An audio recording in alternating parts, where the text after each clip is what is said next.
हम लोग स्टार्ट करते हैं new topic, that is molar heat capacity. ये काइनेटिक थ्योरी ऑफ गैसेस में हम लोगों ने पढ़ा है और पिछले आपका मींस 11th में भी ये टॉपिक पढ़ना था, मोलर हीट कैपेसिटी। लेकिन फिर भी यहाँ पे यूज है आगे, बहुत थर्मोडायनेमिक्स में बहुत जगह पे यूज आएगा, इसलिए एक बार फिर से मैं बता देता हूँ। मोलर हीट कैपेसिटी एक्सप्लेन कर देते हैं, मोलर हीट कैपेसिटी, फिर आगे हम लोग बढ़ते हैं टॉपिक पे। मोलर हीट कैपेसिटी को हम लोग डिफाइन करते हैं कि heat required to raise 1 degree Celsius of one mole of substance। किसी भी सब्सटेंस का, किसी भी पार्टिकल का अगर आपको specific heat capacity find out करना है तो आप उसका एक मोल लो। फॉर एग्जांपल मान लो कि आपके पास कोई ऑब्जेक्ट है, कुछ भी है, एक ऑब्जेक्ट ले लिया। अब इसका molar heat capacity find out करना। मोलर हीट कैपेसिटी बेसिकली मतलब कि कितना इसका कैपेसिटी है हीट एब्जॉर्ब करने का। तो कैसे डिफाइन करेंगे? जैसे हम लोग डेंसिटी डिफाइन करते हैं ना, डेंसिटी डिफाइन करते हैं, वैसे ही molar heat capacity physical quantity है जिसको हम लोग डिफाइन कर रहे हैं कि उसका हीट एब्जॉर्ब करने का कैपेसिटी कितना है। तो कैसे डिफाइन करेंगे वो देखो। एक मोल उस सब्सटेंस का लेना है, इसका एक मोल, एक मोल हीट देते जाओ इसको, हीट देते गए देते गए देते गए, तब तक देते गए जब तक ये 1 डिग्री सेल्सियस से इंक्रीज नहीं हो गया। 1 डिग्री सेल्सियस से अगर इसका टेम्परेचर इंक्रीज हो गया तो जो हीट हम लोगों ने दिया है उसी को बोलेंगे कि ये इस ऑब्जेक्ट का मोलर हीट कैपेसिटी होगा। फिर से सुनो, सपोज मान लो कि ये कंटेनर में कोई लिक्विड है और इसका हीट कैपेसिटी हम लोग को फाइंड आउट करना है।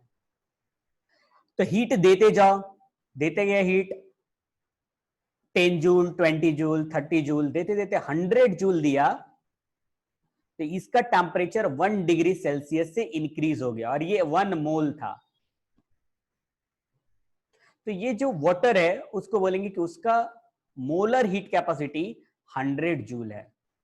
किसी भी सब्सटेंस को, एक मोल सब्सटेंस को 1 डिग्री सेल्सियस से इंक्रीज करने में जो हीट देना पड़ेगा उसी को हम लोग बोलेंगे मोलर हीट कैपेसिटी।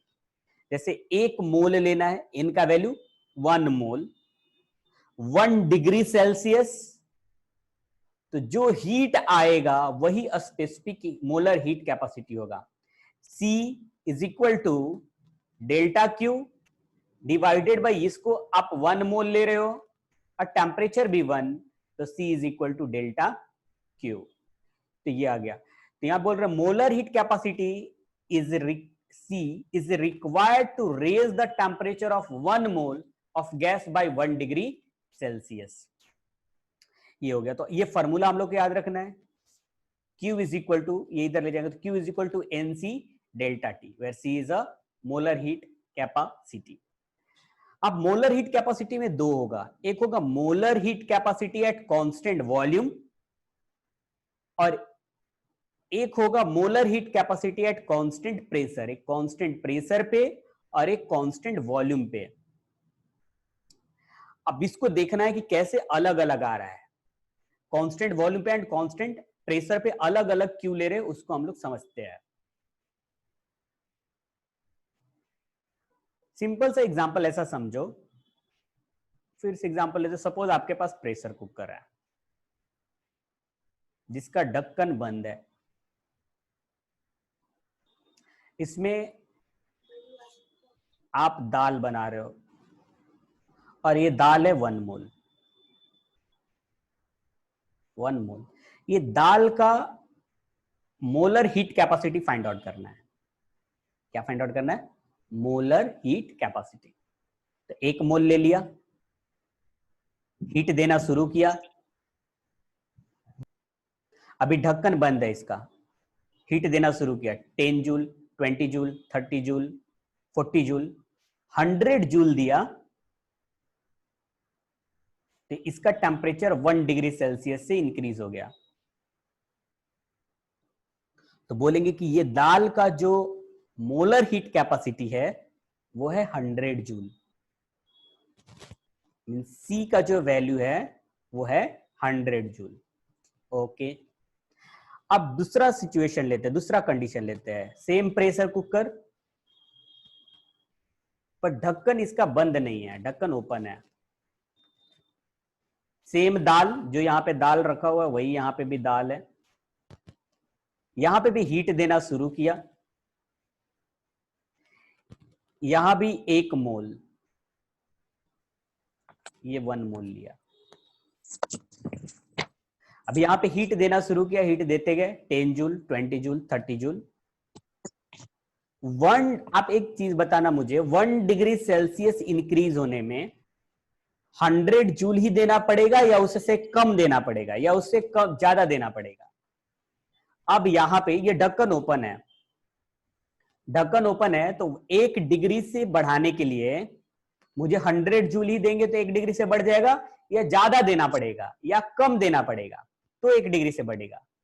सिंपल से समझो, दाल अगर बनाना है, दाल बनाना है तो ढक्कन बंद करके आपने बनाया तो 100 जूल देना पड़ा। अब ढक्कन ओपन करके दाल बना रहे हो तो ज्यादा एनर्जी देना पड़ेगा या कम एनर्जी देना पड़ेगा?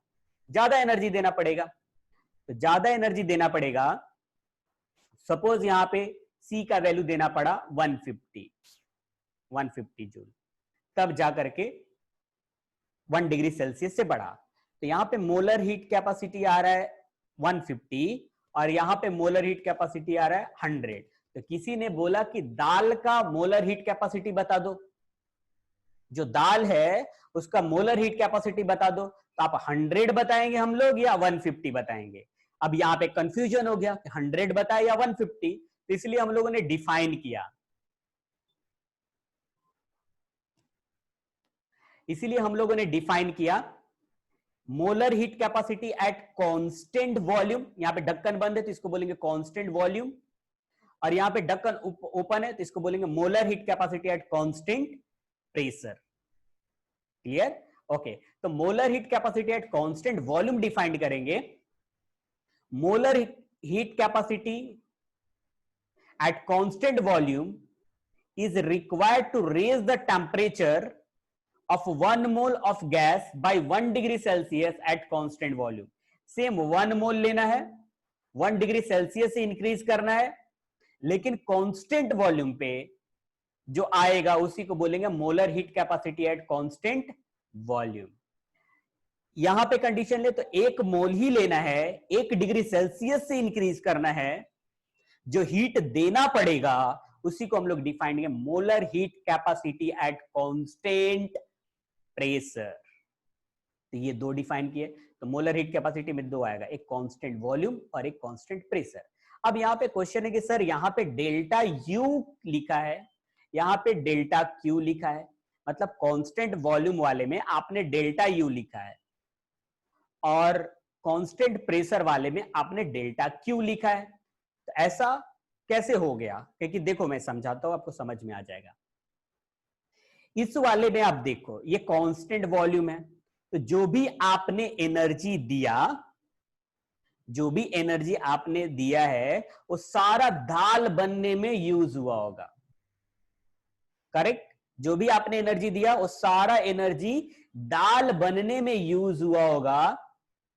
दैट इज इंटरनल एनर्जी ही उसका चेंज हुआ होगा। यहां पे वर्क डन हुआ होगा क्या? वर्क डन नहीं हुआ होगा। अगर फर्स्ट लॉ ऑफ थर्मोडायनेमिक्स की बात करें तो delta Q is equal to delta U plus work done, plus work done. तो जो भी आपने यहां पे हीट दिया है, जो भी आपने एनर्जी दिया वो दाल बनने में यूज हुआ है, that is internal energy he change हुआ है। यहां पे कोई वर्क डन नहीं हुआ है, इसीलिए इस एनर्जी को हम लोगों ने लिखा डेल्टा यू। जो एनर्जी दिया है वो डेल्टा यू के इक्वल है। इस वाले के केस में 150 जूल जो दिया आपने, 100 जूल दाल बनने में यूज हुआ होगा और 50 जूल वेपर में वो कन्वर्ट हुआ होगा, that is 50 joule work done हुआ होगा और 100 जूल इंटरनल एनर्जी में चेंज हुआ होगा।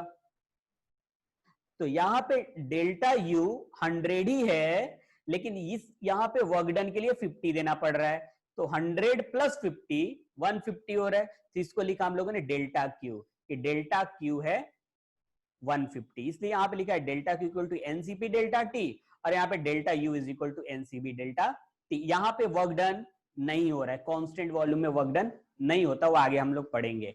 And delta Q equal to NCP delta T. थोड़ा और हम लोग बात करते हैं, छोटे छोटे बात और, जैसे मोनो एटॉमिक गैस है, मोनो एटॉमिक गैस के लिए जो सीवी का वैल्यू होता है वो होता है 3/2R, जो सीपी का वैल्यू होता है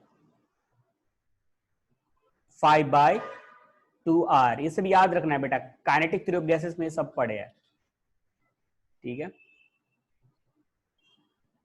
केटीजी, अगर केटीजी नहीं पढ़े तो वहां पे पढ़ोगे तो वहां पे सब समझ में आएगा कैसे हम लोग लेते हैं। थोड़ा मैं हिंट के लिए आपको बता दूं कि मोनो एटॉमिक पे डिग्री ऑफ फ्रीडम से हम लोग मोनो एटॉमिक गैस को डिफाइन करते हैं। मोनो एटॉमिक का डिग्री ऑफ फ्रीडम होता है 3, तो 3 यहाँ पे 3 आ गया, 3/2R, इसलिए। अब एक और ये होता है, अच्छा ठीक है, देखो ये कैसे आया वो भी मैं बता देता हूँ। Q is equal to U plus work done. Q को हम लोग लिख सकते हैं ना N CP delta T।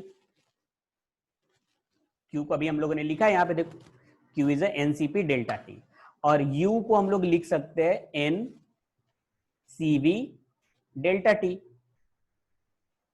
and work done is P into delta V, N CP delta T is equal to N CV delta T, and PV is equal to NR delta T, gas equation, ideal gas equation, PV is equal to NR delta T. N cancel, delta T cancel, CP is equal to CV plus R, और CB हम लोग को पता चल गया 3/2R, तो CP is equal to CV का value 3/2R plus R, that is 5/2R। तो मोनो एटॉमिक का CV का वैल्यू होता है 3/2R, CP का वैल्यू 5/2R, और गामा इज CP/CV। इसको gamma, gamma is the ratio of CP/CV, तो CP is 5/2R divided by 3/2R. R and R get cancelled, 2 and 2 get cancelled. So gamma for monoatomic is 5/3. Diatomic,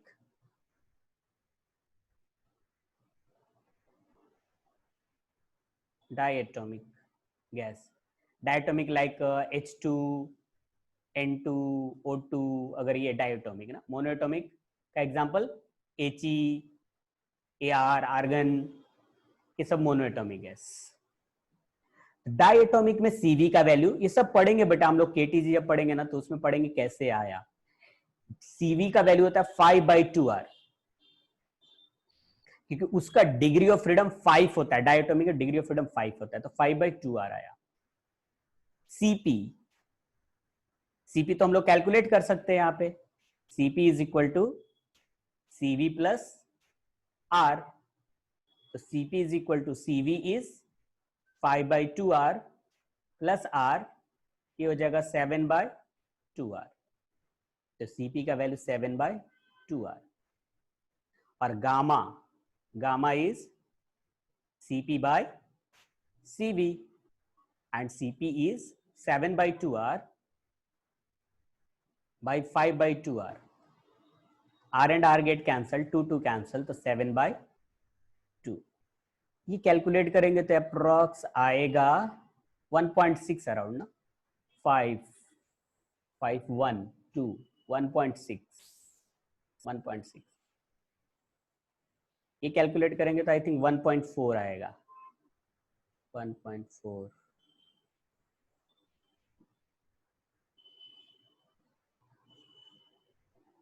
ये 1.43 divide के तो 1 आया ना, 1 2 आया तो 6, 1.6 right है। ये 1.4 आएगा आई थिंक, 5 है ना, ये 5, तो इसको डिवाइड करेंगे तो 1 आया, 2 रह गया 4, 1.4 बराबर। एंड ट्राई एटॉमिक वो सब हम लोग डिटेल में पढ़ेंगे, लेकिन अभी थोड़ा समझे। ट्राई एटॉमिक की बात करें, ट्राई एटॉमिक गैस जैसे ऑर्गन है ना, ऑर्गन का O3 ऐसा, तो इसका होता है Cv 7/2r, तो Cp हो जाएगा 9/2r। तो गामा का वैल्यू Cp/Cv, तो Cp is 9/2r, 9/2r 7/2r। R get cancel, 2 cancel, that is a 9/7, 9/7 जो भी है, ये आई थिंक 1.2 या 1.3 आएगा। ठीक है, तो ये हो गया अपना molar heat capacity at constant volume, molar heat capacity at constant pressure, और फिर Cp, Cv एंड गामा हम लोगों ने देखा। ये थोड़ा आगे यूज है इसलिए मैंने यहाँ पे बता दिया। ओके, अब आते हैं हम लोग टॉपिक पे। Work done during volume change, वापस से वर्क डन पे हम लोग आते हैं। वॉल्यूम चेंज पे वर्क डन देना है, तो work done D work is equal to force into displacement. Work done is equal to force can be written as pressure into area into displacement. D work is equal to pressure, area into displacement is volume, that is a dV. Integrate कर लेते दोनों तरफ, integration D work is equal to integration P dV। अच्छा, suppose pressure अगर constant है, सिर्फ volume change हो रहा है, तो work done is equal to P into delta V, और work done if P is constant लिख देता हूं। ऐसा कोई जरूरी नहीं है कि हमेशा कांस्टेंट ही हो, P is V final minus V initial, और work done is equal to pressure V2 minus V1। Okay, अब ध्यान से सुनना, अब रेडी रहना, पेन एंड पेपर लेकर के आंसर करने के लिए रेडी रहना। देखो पहले सुन लो थोड़ा, 1 मिनट। अगर वॉल्यूम इंक्रीज हो रहा है, ये था V इनिशियल, सपोज 10, और वॉल्यूम इंक्रीज होकर के हो गया V फाइनल, दैट इज 20, तो ये V फाइनल हो गया 20 और V इनिशियल हो गया 10, तो 20 माइनस 10 इज 10, पॉजिटिव आया। मतलब वॉल्यूम अगर बढ़ रहा है तो वर्क डन पॉजिटिव, वॉल्यूम कम हो रहा है तो वर्क डन नेगेटिव। फिर से मैं रिपीट कर रहा हूं, in the case of expansion, अगर ये एक्सपांड हो रहा है तो वॉल्यूम पॉजिटिव, अगर ये कॉन्ट्रैक्ट हो रहा है तो वर्क डन नेगेटिव, मींस यहां से यहां गया, वॉल्यूम कम हो गया तो work done negative. Ready? Okay, अब चलो आते हैं हम लोग एक एक करके ड्रॉ करके, मैं पूछता चलता हूं, अब कमेंट में बताते चलना। पहला केस, फर्स्ट, आपको सिर्फ बताना है कि वर्क डन पॉजिटिव है नेगेटिव है।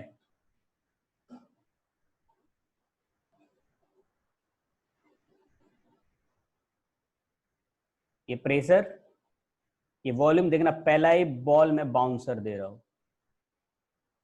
बताना है आपको कि वर्क डन पॉजिटिव है या नेगेटिव है। पहले मैं देखता हूं मैं क्या कौन, ये ग्राफ है ऐसा, ये पॉइंट ए हुआ और ये पॉइंट हो गया बी। तो इस वाले के केस में यहां से यहां तक ग्राफ है, वर्क डन पॉजिटिव है या नेगेटिव है।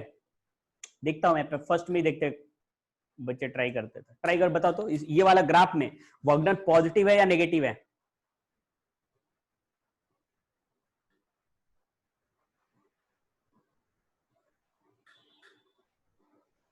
अच्छा एक रुक जाओ फिर, अगर कंफ्यूजन है तो रुक जाओ, एक एक मैं बता देता हूँ, सुनो सुनो सुनो सुनो सुनो, रुक जाओ, कुछ स्टूडेंट रेडी रहे, थोड़ा 1 मिनट देख लो, यहाँ पे देख लो देख लो फिर आंसर करना। सपोज ये वॉल्यूम है, क्लियर, और ये है आपका प्रेशर, ग्राफ दिया है ऐसा। इस वाले के केस में, इस वाले के केस में वॉल्यूम इंक्रीज हो रहा है इंक्रीज वॉल्यूम, वॉल्यूम इंक्रीज हो रहा है तो वर्क डन पॉजिटिव।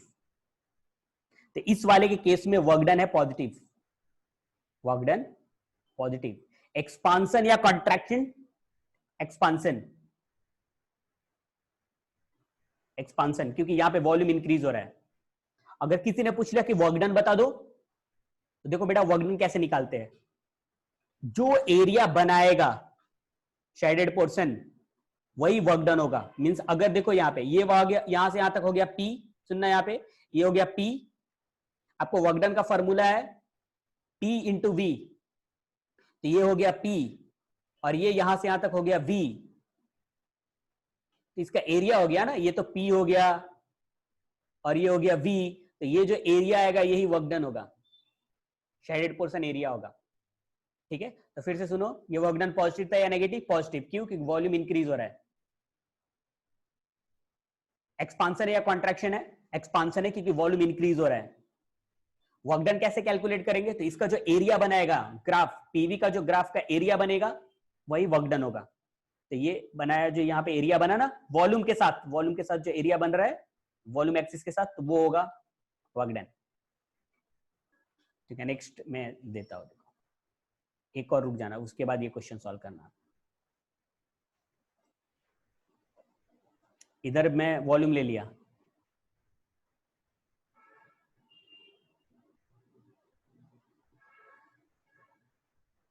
ये प्रेशर, ये वॉल्यूम,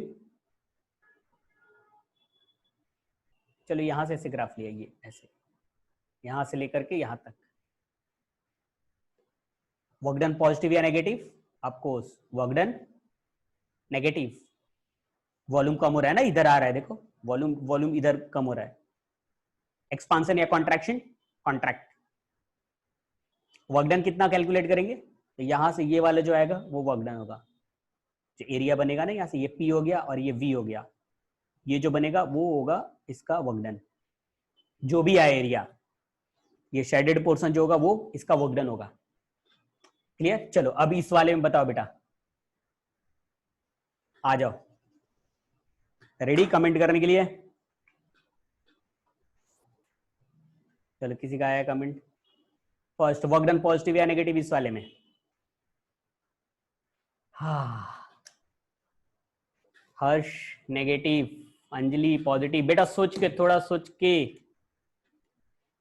लगाओ, लगाओ दिमाग लगाओ, इस वाले में वर्क डन पॉजिटिव है या negative. Sumit very good, Sonam negative, Sumit का राइट है। ऐश्वर्या वेरी गुड, और Anav negative, Karsha positive, pressure increase volume decrease, Anav, Monika negative.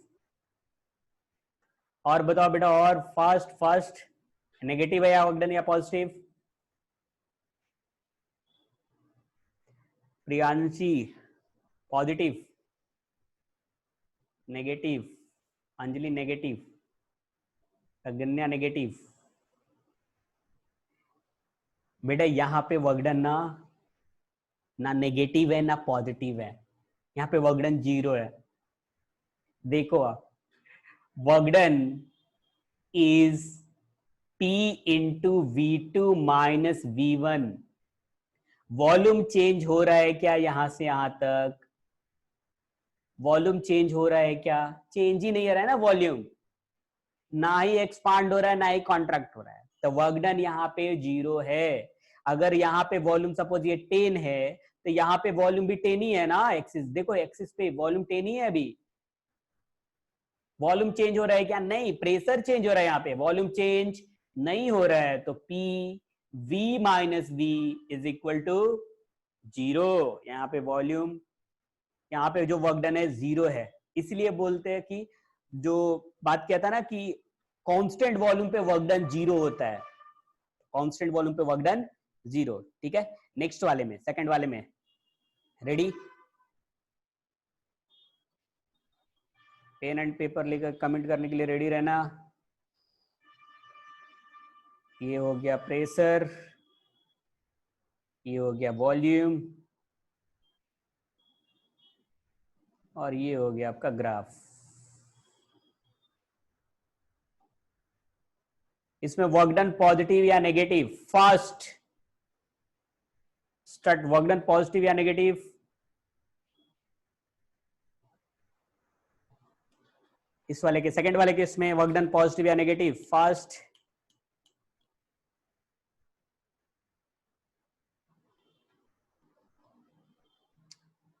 Sumit, very good.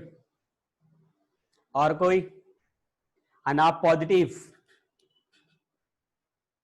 धीरज positive, Priyanshi positive, Monika positive, Utkarsha positive.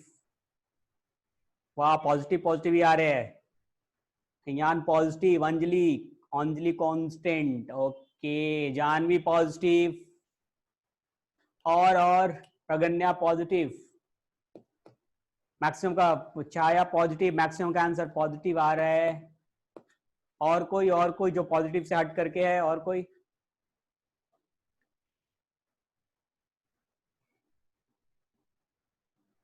इसका आंसर पॉजिटिव है, वर्क डन यहाँ पे पॉजिटिव होगा क्योंकि वॉल्यूम बढ़ रहा है ना। वॉल्यूम यहाँ से देखो, अभी अगर यहाँ पे ले लो, यहाँ पे देखो, अगर ये तो वॉल्यूम सपोज यहाँ पे 5 है, यहाँ पे वॉल्यूम हो जाएगा आपका, कुछ तो इंक्रीज होकर के हुआ होगा 20, तो 5 से 20 वॉल्यूम इंक्रीज हुआ है, तो वॉल्यूम इंक्रीज हुआ तो यहाँ पे वर्क डन पॉजिटिव।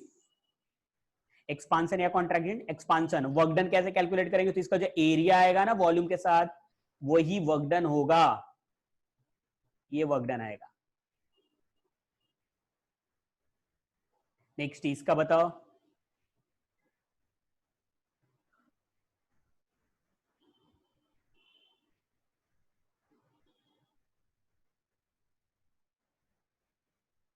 ये प्रेशर, ये वॉल्यूम।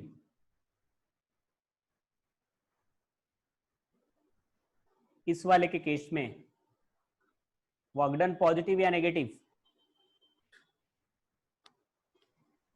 वर्क डन पॉजिटिव या नेगेटिव? फर्स्ट, थर्ड वाले में,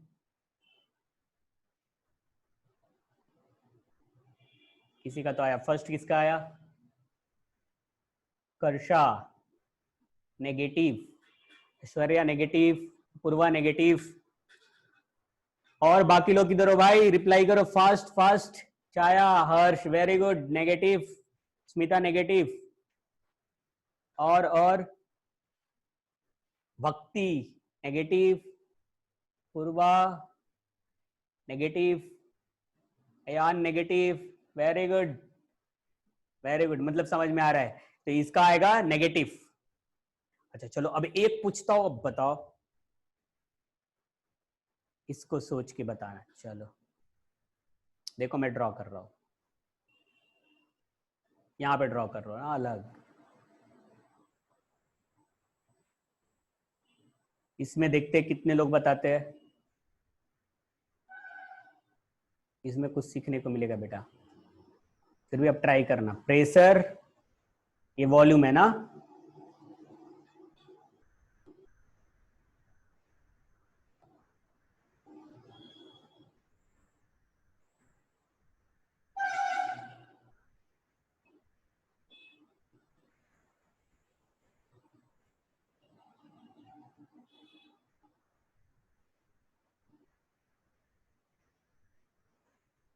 इस वाले में बताओ वर्क डन पॉजिटिव या नेगेटिव। चलो अब आ गया, बताओ इस वाले के केस में वर्क डन पॉजिटिव होगा या नेगेटिव होगा। ये पूरा प्रोसेस है, यहां से यहां तक, ये पूरा ऐसा सर्कल, यहां यहां यहां यहां, वर्क डन पॉजिटिव या नेगेटिव। बहुत फास्ट किसका है, प्रियांशी कांस्टेंट।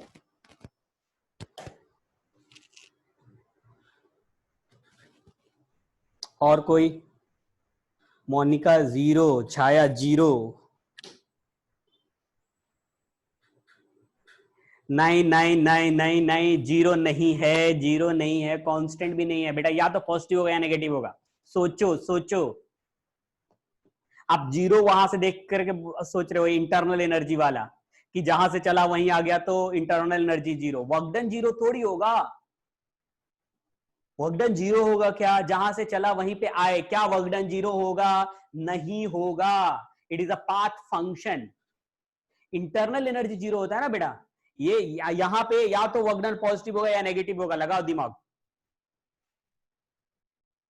ऐश्वर्या थोड़ी पॉजिटिव, ओके, और Priyanshi positive, Rishi negative, Anjali positive, Monika positive, और Utkarsha positive, Dheeraj positive, Chhaya positive, Janvi positive, fast fast fast,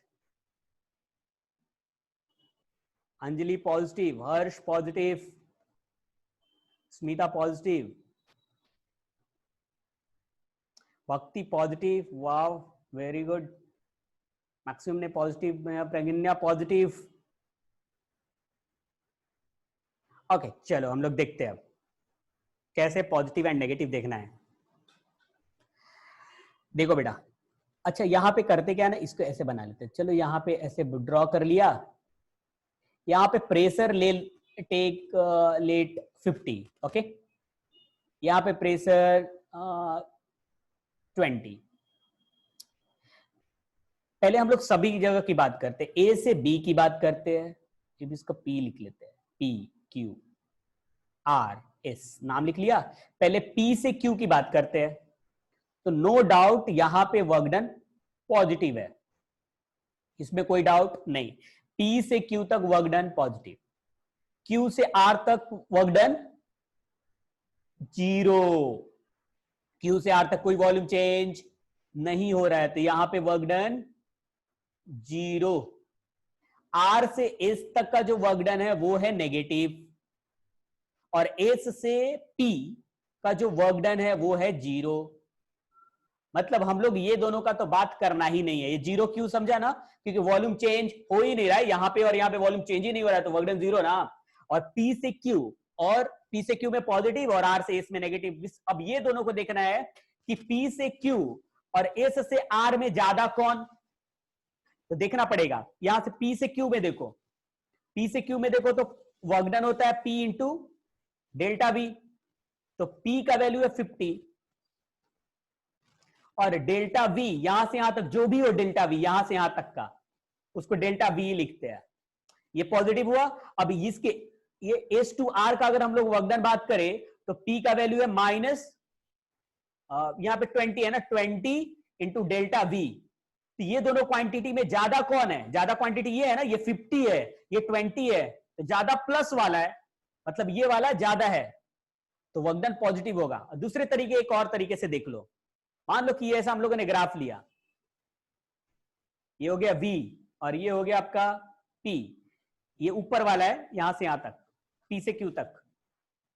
अगर इसका वर्क डन हम लोग कैलकुलेट करें तो एरिया कैलकुलेट करते हैं ना, ये वाला एरिया आएगा शेडेड पोर्शन, ये वाला एरिया जो आएगा ये पॉजिटिव होगा, रेड वाला पॉजिटिव पॉजिटिव। अच्छा नेक्स्ट ये वाला बात करें अगर हम लोग आर से एस तक का बात करें तो ये होगा आर से एस, ये आर हो गया और एस हो गया, तो इसका जो वर्क डन होगा वो एरिया होगा ये वाला। तो ये वाला क्वांटिटी ये प्लस था और ये ग्रीन वाला माइनस, तो ये वाला तो कैंसिल हो गया, तो बाकी कौन बचा, ये वाला बचा प्लस, मींस ऊपर वाला बचा ना ये वाला, सिर्फ ये तो कैंसिल हो गया यहाँ पे, एक प्लस एक माइनस, तो ये कैंसिल हो गया यहाँ पे, तो सिर्फ ये वाला बचा और ये क्या है पॉजिटिव, तो वर्क डन पॉजिटिव।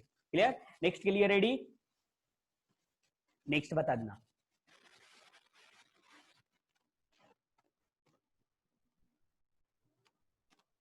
किसी का कमेंट? अरे अभी तो मैं क्वेश्चन दिया भी नहीं बेटा, पॉजिटिव नेगेटिव, रुक जाओ क्वेश्चन तो देख लो। क्वेश्चन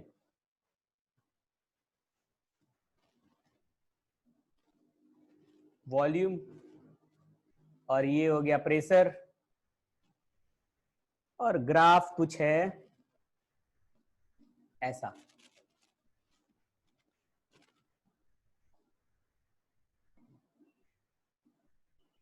वर्क डन पॉजिटिव या नेगेटिव इसका बता दो।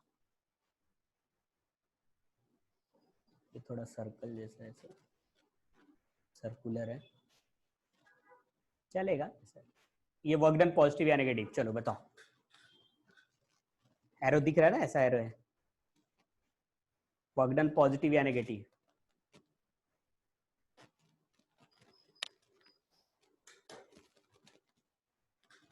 इस वाले में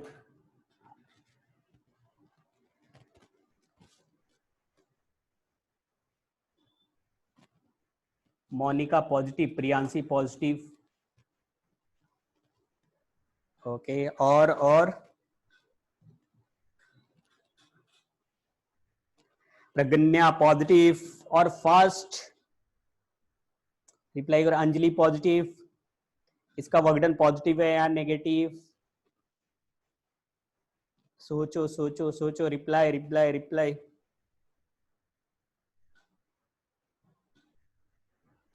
Utkarsha 0, Chhaya negative, Janvi negative,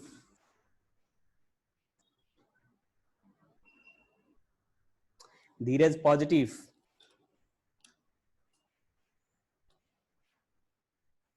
Ayan 0। Okay ठीक है, देखो बेटा, देखो देखो देखो देखो, अगर कहीं पे भी आप कंसीडर करो, मान लो इसको हाफ ऐसे, यहां से हाफ आप ऐसे डिसाइड कर ले, यहां से हाफ, चलो अगर आप यहां पे ऐसे हाफ कर दो तो हाफ में ये वॉल्यूम क्या हो रहा है, कम हो रहा है, और हाफ में वॉल्यूम क्या हो रहा है, ज्यादा हो रहा है। हाफ में वॉल्यूम क्या हो रहा है, कम हो रहा है ना, यहां से यहां तक वॉल्यूम कम हो रहा है, लेकिन यहां से यहां तक वॉल्यूम बढ़ रहा है, तो यहां से यहां तक वर्क डन नेगेटिव और यहां से वर्क डन पॉजिटिव, यहां से यहां तक वर्क डन पॉजिटिव।